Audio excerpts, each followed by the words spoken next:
Assalamualaikum warahmatullahi wabarakatuh. Apa kabar adik-adik sekalian? Alhamdulillah, hari ini kita bertemu untuk mempelajari satu kaidah penting di dalam kaidah fikih muamalah. Mudah-mudahan kalian semangat belajarnya dan bisa memahami informasi yang bakal saya sampaikan dengan baik, insya Allah. Ayo, mari kita mulai.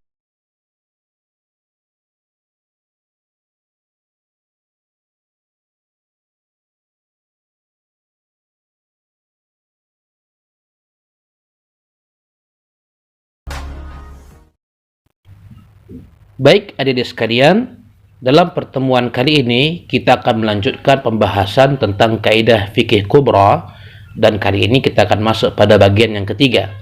Ayo mari sama-sama kita simak pelajarannya dengan sebaik-baiknya. Dan jangan lupa ya, kaidahnya dihafal, diulang-ulang, difahami penjelasannya, dan jangan lupa untuk menulis reviewnya. Baik, kaidah ketiga dalam kaidah fikih kubra berbunyi al-masyaqqatu tajlibut taysir. Al-masyaqqatu tajlibut taysir. Saya ulangi ya. Al-masyaqqah tajlibu at-taysir. Nah, apa arti dari kaidah al-masyaqqah tajlibut taysir ini? Artinya adalah kesukaran menyebabkan kemudahan. Atau dalam bahasa lain, apabila sukar untuk melaksanakan suatu hukum, maka syariat memberikan kemudahan, apakah sama sekali tidak melaksanakan hukum tersebut atau diberikan hukum yang lebih ringan. Baik, penjelasan dari kaidah ini adalah dalam syariat, apabila terjadi suatu kesukaran yang menyebabkan seseorang tidak dapat memikul bebannya, ia diberikan keringanan untuk melakukan sesuatu yang pada asalnya tidak dapat atau tidak boleh dilakukan. Ya, contohnya misalnya begini. Aslinya ataupun pada dasarnya kita itu kan haram ya mengkonsumsi babi misalnya. Cuman kalau kita tersesat pada sebuah hutan dan tidak ditemukan makanan yang lain yang bisa kita konsumsi untuk melanjutkan hidup kecuali seekor babi, dan kalau ini nggak dimakan kita bisa mati ya, maka dalam hal ini syariat membolehkan seseorang makan babi tersebut. Bukan karena babi itu halal, tapi karena kita mendapatkan suatu kesukaran yang mana kesukaran ini bisa berdampak pada hilangnya nyawa kita. Nah, maka dalam hal ini syariat memberikan hukum yang lebih mudah, yaitu bolehnya dia melakukan sesuatu yang pada dasarnya atau pada awalnya tidak boleh ia lakukan. Namun perlu diperhatikan bahwa kesukaran yang dimaksud adalah suatu kesukaran yang sangat berat, yang dapat menyebabkan pada mudarat seperti kematian, kerusakan anggota tubuh, hilangnya akal, harta, dan kehormatan atau sejenisnya. Namun, apabila kesukaran yang dihadapi oleh seseorang adalah kesukaran yang umumnya terjadi, ya, bukan sesuatu yang berat-berat amat gitu, atau memang kesukaran itu ya umumnya terjadi begitu, ya, bukan sesuatu yang tidak normal, maka hukum tetap berlaku sebagaimana mestinya. Seperti misalnya, sulitnya seseorang bangun untuk melaksanakan sholat subuh. Nah, memang semua orang susah bangun gitu. Bahkan yang mudah bangun itu pun sebenarnya dia butuh effort, dia butuh usaha untuk bangun subuh. Karena namanya orang di subuh hari itu masih mengantuk, matanya itu masih berat gitu ya. Tapi ini kan bukan kesukaran yang menyebabkan mudarat pada seseorang. Ini memang kesukaran yang dihadapi oleh semua orang untuk bangun pada subuh hari melaksanakan salat subuh. Nah, ini bukan masyaqqah namanya. Nah, jadi yang dimaksud dengan masyaqqah atau kesulitan atau kesukaran dalam pembahasan ini adalah kesulitan yang dapat menyebabkan mudarat seperti kematian, ya, rusaknya anggota tubuh kita, hilangnya akal atau harta atau kehormatan diri kita kalau seandainya perbuatan itu tidak kita lakukan. Nah, kenapa suatu al-masyaqqah atau kesukaran yang berat itu menyebabkan hukum menjadi mudah? Nah, ini kaidahnya ataupun ini dalilnya. Dalam Al-Quran misalnya Allah subhanahu wa ta'ala berfirman dalam surah Al-Baqarah ayat 185, yuridullahu bikumul yusra wa la yuridu bikumul usra. Allah menghendaki kemudahan bagimu dan tidak menghendaki kesukaran.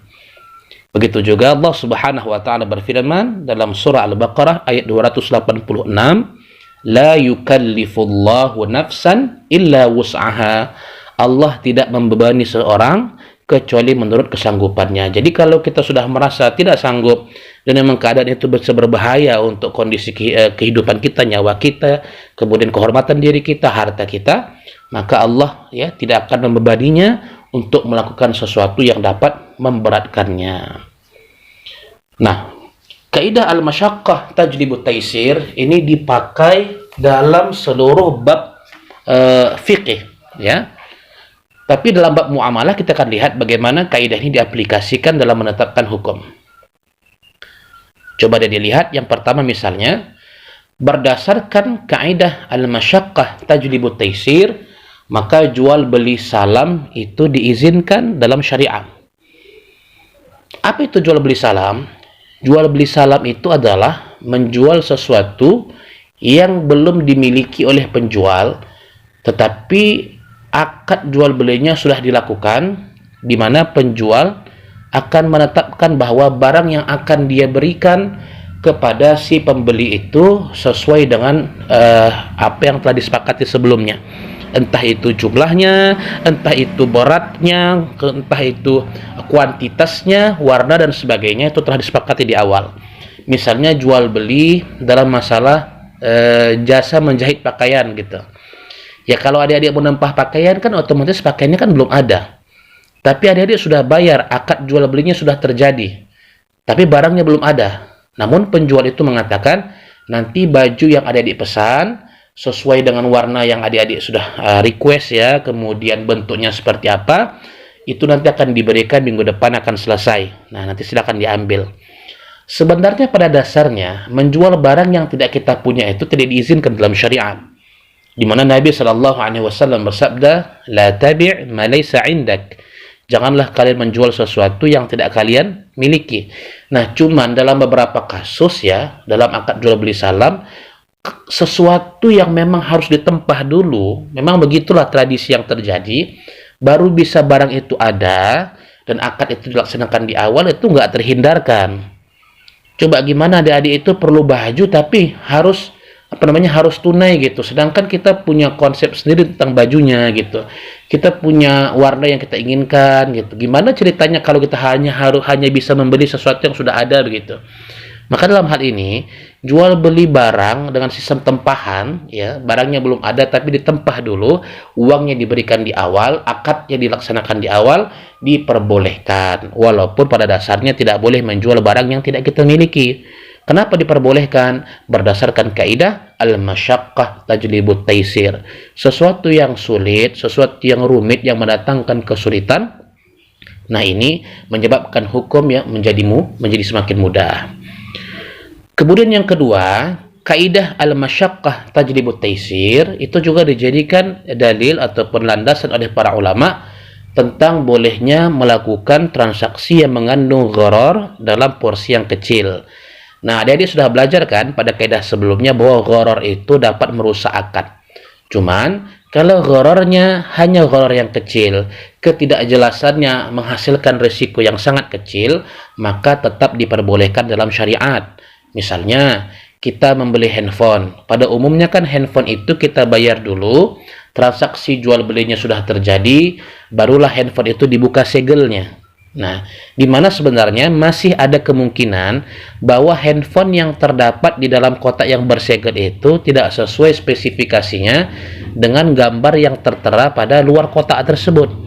Tapi kemungkinan itu walaupun ada, porsinya sangat kecil sekali. Kan jarang-jarang tuh ya kita beli handphone, ternyata gambar yang di kotak luarnya berbeda sama handphone yang ada di dalamnya. Di kotak luarnya tertera iPhone 12 Pro Max gitu ya, tapi ternyata isinya itu HP Nokia lama. Itu kayaknya belum ada kejadian seperti itu. Nah, walaupun ada saja kemungkinan itu terjadi, tapi karena kemungkinan ketidakpastian itu sangat kecil, maka dalam hal ini tetap diperbolehkan oleh syariat. Kemudian yang ketiga misalnya, aplikasi daripada kaidah al-masyaqqah tajlibut taisir itu juga menjadi dasar ya tentang bolehnya menerima fee pada akad wakalah bil mal. Sorry, ini ada kesalahan tulis sedikit. Ini bukan wakalah bil mal. Nanti silahkan silahkan dikoreksi. Bukan pada wakalah bil mal, tetapi pada akad kafalah. Nah, bukan wakalah tapi kafalah. Bilmalnya dihilangkan. Nah, kafalah itu artinya seseorang itu menjamin kepada orang lain bahwa si Fulan itu akan menunaikan hutangnya. Jadi misalnya begini, si Fulan B itu berhutang kepada pihak A. Nah, cuman si pihak B ini tidak mampu melunasi hutangnya. Lalu datanglah pihak C yang memberikan jaminan kepada si A bahwa si Fulan itu akan membayar hutangnya. Berikan dia tangguh, berikan dia tempo.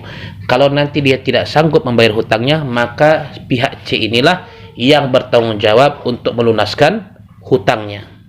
Oke, di sini paham ya? Kafalah itu seperti itu. Nah, ada nanti pihak si B tidak mampu membayar hutangnya, maka pihak si C itulah yang akan membayarkan hutang pihak B kepada pihak A. Nah, sebenarnya dari skema tadi, kalau adik perhatikan, itu mirip dengan skema qard, ya mirip. Di mana adik-adik sebenarnya, misalnya anggaplah si B ini nggak mampu bayar hutang, akhirnya kan kita sebagai pihak C kan membayarkan hutang pihak B itu kepada pihak A, sehingga pihak B itu kan sekarang punya hutang kepada kita sebagai pihak C. Nah, karena ini akad qard pada dasarnya kan nggak boleh kita ngambil untung dari qard yang kita lakukan.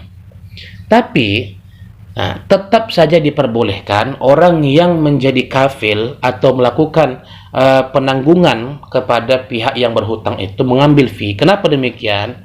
Pertama, karena memang pada dasarnya kita telah berjasa membantu dia menanggung suatu tanggung jawab yang harus dia pikul, ya. Dan kita pun telah mengambil suatu risiko yang berat gitu ya. Bahwasanya ya kalau kita punya uang untuk menanggung dia. Kalau ternyata pihak si B nggak bisa bayar hutang dan kita pun nggak punya uang untuk menanggungnya, gimana? Kan akan datangkan risiko kepada kita, sehingga orang itu banyak tidak mau menjadi kafil. Padahal menjadi kafil atau melakukan akad kafalah untuk menanggung beban hutang yang ditanggung orang lain itu perbuatan mulia. Nah, karena susahnya mencari orang yang mau menjadi kafil kepada orang susah yang punya tanggungan untuk bayar hutang gitu ya, maka syariat membolehkan seseorang mengambil fee, mengambil upah menjadi seorang kafil. Jadi nanti kalau pihak B itu nggak bisa bayar hutang gitu ya, maka kita mengatakan kepada pihak A, oke, saya menjadi penjaminnya, saya jamin beliau sebulan lagi itu akan bayar hutangnya kepada Anda. Tapi kepada pihak B tadi kita ngomong bahwa sebagai kafil saya minta fee lah, hutang Anda kan 10 juta, nanti kalau Anda punya uang ya Anda bayarkan kepada 10 juta, saya minta fee di situ 500.000 sebagai seorang kafil atau seorang penanggung hutang bagi orang lain. Nah, jadi adik sekalian, hal ini tetap diperbolehkan. Ya, walaupun pada dasarnya skemanya mirip dengan skema qard, tapi ini bukan qard, ini kafalah, ya, menanggung beban orang lain. Maka di sini diperbolehkan mengambil fee. Karena kalau tidak nanti akan menyebabkan banyak kesulitan kepada orang-orang miskin karena tidak ada orang yang mau menanggung beban hutangnya. Baiklah adik sekalian, itulah pembahasan tentang al-masyaqqah tajlibut taisir. Mudah-mudahan dapat difahami, dapat dihafal kaidahnya, dapat dimengerti bagaimana cara mengaplikasikannya. Mudah-mudahan kita semua sehat selalu dan bisa lanjutkan belajar sebagaimana mestinya. Terima kasih adik sekalian atas seluruh perhatiannya. Sampai jumpa.